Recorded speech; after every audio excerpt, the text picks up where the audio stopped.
What's up, everybody? Welcome back to my channel. I'm here with Josh. Josh, show your face. Cool. In this video today, we're going to go over my loadout, my gear. We're going to look at my rigging, some head stalls, LOADOUT, and we're just going to do a dive and I'm explain all of my stuff. So let's jump in. So this is the saddle that I ride with. It is a Wade Tree A-fork saddle. It's built by Tip in Winnemucca, Nevada. This is his stamp, and you can tell that this is a Tip saddle, or you can verify, because when you go here, it has the number that it's a number that he made of this saddle. So he has it in his documents, this exact saddle, and I believe it's 204553, made in Winnemucca, Nevada. So I got my saddle strings. I have a set here, a set here. Typically I use these four right here and right here. Get that out. I use those to tie up my saddlebags.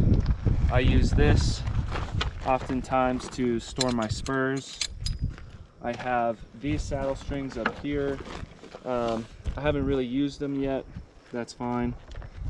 This saddle used to have a big old silver cap on it, but when I bought it, the owner decided to take it off, so my loss, I guess.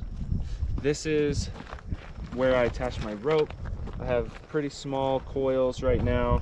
They're a little bit uneven because I did this pretty fast, and you'll see that in the Great Basin that people ride with their Honda down at the bottom, and they do this because they want to be able to rope something like that. So they just take off the rope and they've already built up a mini coil ready to go.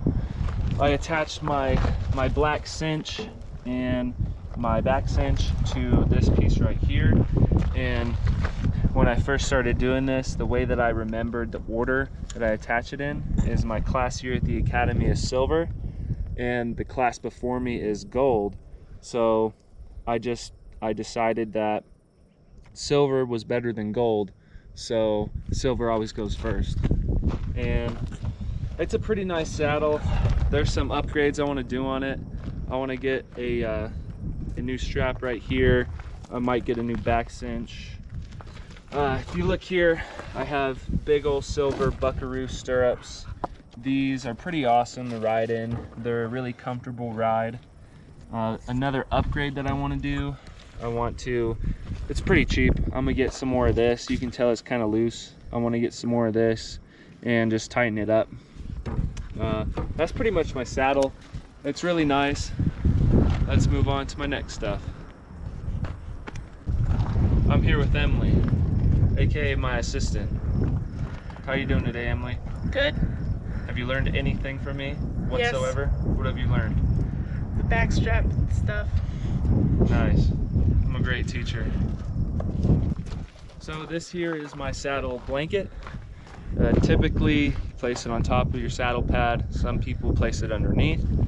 I honestly prefer placing it over, but you will see me on occasion use it underneath. You can get these at Big R for 15 bucks. I like purple, it's my favorite color. And this is saddle pad. This was a gift to me for Christmas from my then fiance Anna. She's my wife now. And it's a diamond wool saddle pad. It's worth about $150. They're extremely nice. It's made out of wool. It's better than the synthetic stuff in my opinion. So these are my gear. So now we're gonna go over my Makati headstall setup, my snaffle bit. This is my assistant Emily, of course. She's gonna give a demonstration on how to put these on. So go ahead and put that through your belt loop. And once you have it all set up, then you show me right here. This part goes over the horse. Look at me. This part goes over the horse's head. Now we have the snaffle bit. I prefer this type of snaffle, honestly, and I have these copper pieces right here, so it causes let me give a better view, these copper causes the horse's mouth to water a little bit so it's not uncomfortable. And I have a pretty thick head stall because I didn't want this to break down on me. I've had this for almost 4 years now and I haven't had any problems. And I ended up cutting this off. Originally it was to here, but I cut it off because it got super crooked. But this is my head stall snaffle bit setup. Thank you, Emily. Gosh. This is my halter. As I said before, purple is my favorite color. And this is made out of yacht rope. And honestly, this is some of the best stuff for groundwork on horses. It's not parachute cord, which you could use. Typically, I prefer this yacht rope stuff because it has no, it has no memory to it. It's limp, it's lifeless. And you can use it to spin your horse, whatever. Different video, different day. This is just my setup for groundwork. Continuing my setup for groundwork, I have this pretty long rope. It's not yacht rope like the other one. This is some pretty cheap, I think it's cotton, that I got from Big R. And this is a brand new halter from Buckaroo Business. And it's a pretty nice halter. This is honestly the type that you want.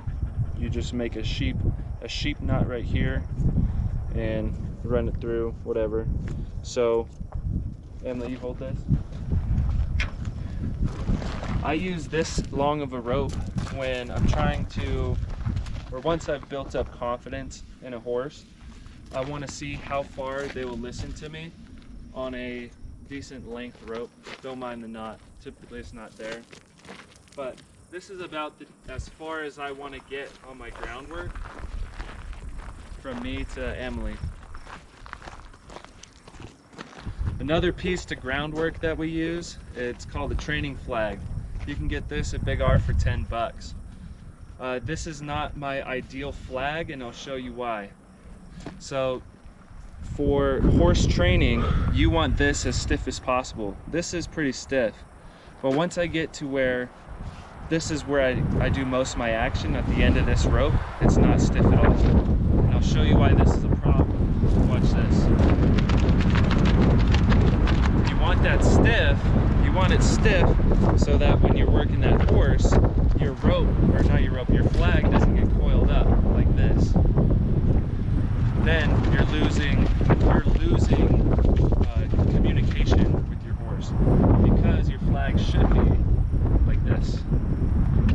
And I plan on getting a new training flag when I have to train some more horses. This is my Boselle. It's the only one that I own.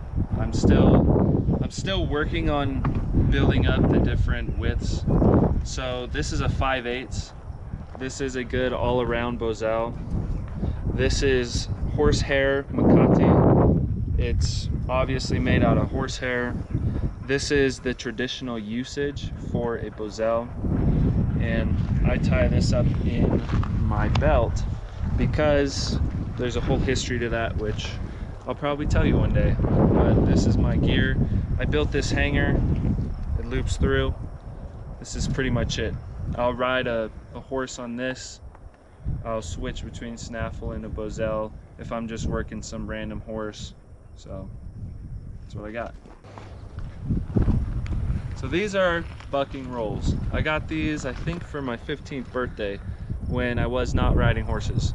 And I had no idea what they were. But typically you use bucking rolls for bronchier horses, and they go right here. They screw in. You see there's screws right here. You can screw these in, right? And it stops you from flying off the horse. I have never used them. Maybe I will one day when I'm riding colts. And of course we had to get the old truck. It's a F-250 97 7.3 liter diesel. She's the workhorse now. Dude. Thank y'all for watching. Have a great day. Adios.